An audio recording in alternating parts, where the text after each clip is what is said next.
Good morning. For the record, Delbert Rexford. Chairman Merkley, Ranking Member Wicker, and members of the subcommittee. I am honored to testify before you today. Senator Sullivan, thank you for affording me this opportunity. My name is Delbert J. Rexford. I am a member of the Inupiat Native Tribe of Barrow. I have lived in the North Slope since August 17th, 1959, when we moved from Kotzebue to Barrow. That is a very vivid memory in my mind. I am a shareholder and have been involved with the Opelvik Inupiat Corporation for over 40 years, fighting for the rights of our people and creating opportunities to provide economic, sustainable projects for future generations. I thank you for allowing me the opportunity to provide a unique perspective, a first-hand perspective of the impact federal government activity has had on our environment, our community, our food, our water sources, workforce, and human lives. In 1971, Congress passed the Alaska Native Claims Settlement Act, better known as ANCSA. Through ANCSA, the federal government agreed to convey to 12 Alaska Native regional and over 200 village corporations 44 million acres of land and compensation of $962.5 million in settlement of Aboriginal land claims of Alaska's Native people in fee simple. I want to emphasize, Alaska Native people gave up 88% of their traditional and customary lands through this settlement. The Inupiat people of the Arctic Slope were the only people who did not support ANCSA. We were fighting for 99,000 square miles of traditional and customary lands, pristine land that sustains our life.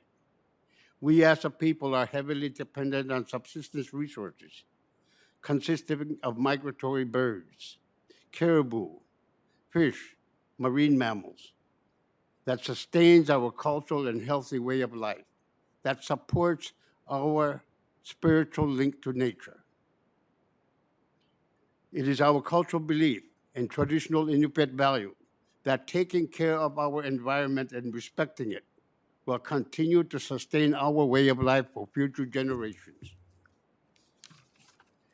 Under the terms of ANCSA, Alaska Native corporations are mandated, I repeat, mandated, to provide for the economy, social, and cultural well-being of their shareholders in perpetuity. This means throughout their lifespan. Today, Alaska Native corporations serve over 100 shareholders who have been impacted by contaminants and pollutants that left behind by certain federal agencies throughout decades of occupancy. As detailed in my written testimony, in 1991, Congress also directed the Department of the Interior to submit a report on contaminated lands conveyed through ANCSA. Importantly, the Department of Interior report asserted that ANCs would not be held liable for prior contamination and reinforced the circular law that requires the federal government to clean the abandoned, contaminated properties left behind by federal agencies of the United States. In 1998, Department of Interior agreed to take the leadership role to facilitate the cleanup of ANCSA contaminated lands. A 2016 update proposed that the Alaska Department of Environmental Conservation and Environmental Protection Agency oversee cleanup of the sites. This 2016 update also stated that BLM does not, I repeat, does not have the authority to provide liability relief under CERCLA for previous landowners that consisted of federal agencies' occupancy during that period, contaminating the properties. Also detailed in my written testimony is this report, in detail on historical failure of numerous government agencies to accept the leadership role, to take the lead, to clean up our lands contaminated by the United States government and their agencies. I am here today to share my firsthand knowledge as a lifelong Alaska resident, proudly born in the territory of Alaska, prior to statehood of the state of Alaska. I am proud of that, and I have seen that change over my lifetime. I have grown up on this land. I have hunted, I have fished, I have whaled, and I have also worked the cleanup projects that the government has done over the years on those sites that the federal agency abandoned. This land the federal government contaminated and left behind for future generations, further risking human lives. That causes a little emotion in me. When I was a child, we swam in a lake. Little did we know that there was contaminants disposed of in the lake that contained solid waste, transformers, petroleum products. We were just kids, but we didn't know. We just wanted to have fun in the water. We didn't know the government had contaminated this lake. In 1963, we had a 100-year storm, severely damaging the Department of Navy's 2.5 million gallon fuel bulk farm that went all over what is now the former Naval Arctic Research Facility. Furthermore, there was heavy equipment that was staged that was pushed into the Elson Lagoon. Hubert Hobson and Morgan Sullivan were nearly killed when their boats hit those objects. And lucky today, Mr. Hobson is still with us. And this is just an example of things that we live with. Another example of Department of Defense abandonment of Alaska's North Slope. On occasion, hunters will come across explosive devices left by the military, which are likely decades old and pose a dangerous threat to human life. I'd like to my colleagues and friends in King Cove, Alaska. Cumbersome permitting problems have prevented a 12-mile access road from being built that would allow local residents to the only life-saving hospital within 30 miles. And yet people die because they can't get there. People die. Currently, King Cove residents only access to health care either by air transport or telehealth. Thawing permafrost is revealing solid waste burial sites that were previously unknown. When I walked across the land with Bureau of Land Management and Alaska Department of Environmental Conservation, we could smell the diesel, the fuel, and our feet went through the ground, and there was debris under the ground. And this is the kind of contaminants that we're dealing with, that we can't even develop this land. We can't disturb it. According to the Alaska Department of Environmental Conservation, there are an estimate of approximately 2,400 unknown sites that we don't know of, but they've only documented what are known and reported and documented. As many of you are aware, the presence of PFAS on abandoned military property continues to expose our community to severe public health threats, where our drinking water sources are compromised by surface and subsurface contaminants. Case in point, Imekpak Lake, the drinking water source for the United States Air Force since 1959, and drinking water source for the Barrel Whaling Captains Association and their whaling crews when there's no glacial ice available. That is a contaminated lake now, recently reported with PAFs. Sorry for my emotions. This land that they transferred to my people without complete cleanup and removal of contaminants and debris are a life-threatening condition.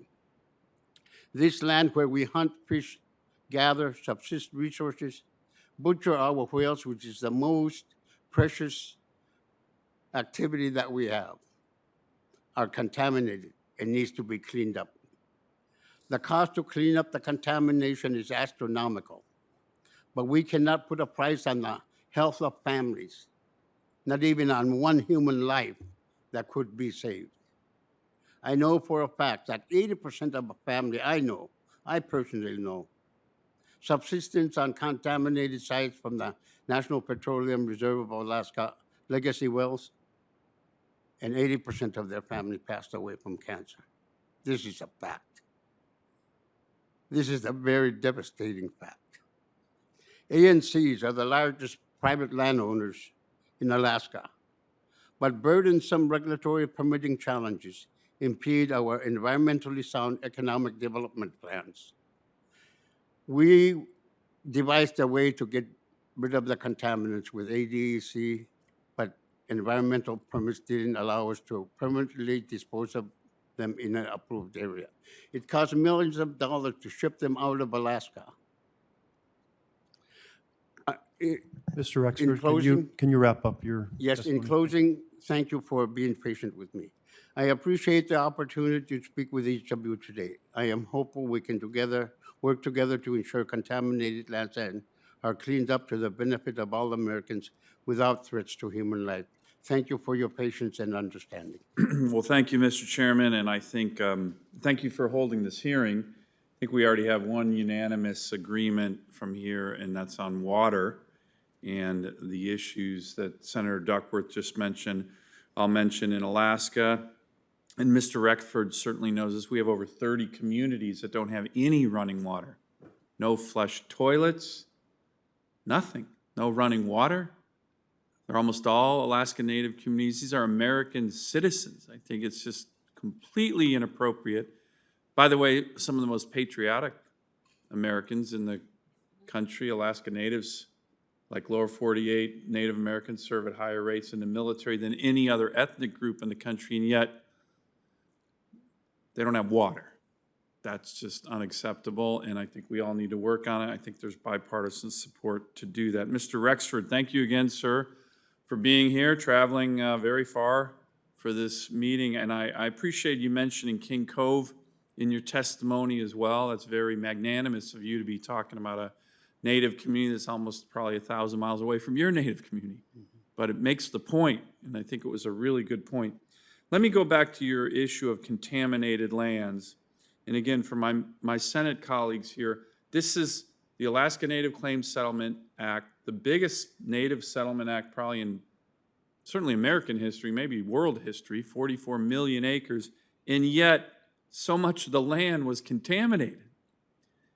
Now, we've made some progress here. We got clarified, thanks to the work of Chairman Carper recently, that the CERCLA liability will not apply to ANCs.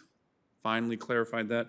But, Mr. Rexford, what other types of assistance do communities such as yours need from the federal government to address this issue? 45 years, almost 50 years, where there has been cleanup by the federal government, which clearly is responsible for cleaning up these contaminated lands. What more assistance and other type of assistance would you recommend? Thank you, Senator Sullivan. I think in one word, it would be commitment. Commitment. Commitment to cleanup. Yeah.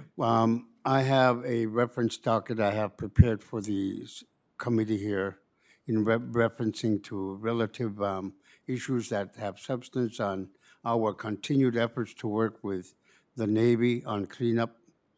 But the message is, we'll give it to you as is, where it is, and you are liable for cleanup. Good. And we cannot live with that. We can't afford it. Consistent commitment. Your testimony does a really good job at kind of showing how the feds sometimes are engaged, then they're not engaged. So you want consistent commitment to this issue. Yes, commitment. Great. Let me ask another question. I mentioned the resource development opportunities. Senator Capito mentioned some of the regulatory issues. Can you tell us how, just one example, the Barrow natural gas field discovery had a very big beneficial impact on your community. Can you speak to that as just one example of how resource development has provided opportunities, provided energy, low-cost energy, and other things in your community that I think a lot of times people just take for granted in the lower 48, but can be very important in Alaska? Yes, Senator Sullivan and the committee members. As a child growing up, one of my tasks was to get firewood from the beaches or from the landfill in order to heat the home and cook, melt water, etc.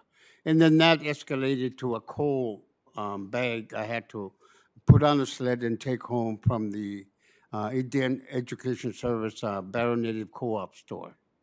And that was the process. And then that escalated to heating oil, namely heating oil number one, to put 2.5 gallons into a stove that is on the back of a heater, and you had to be very careful.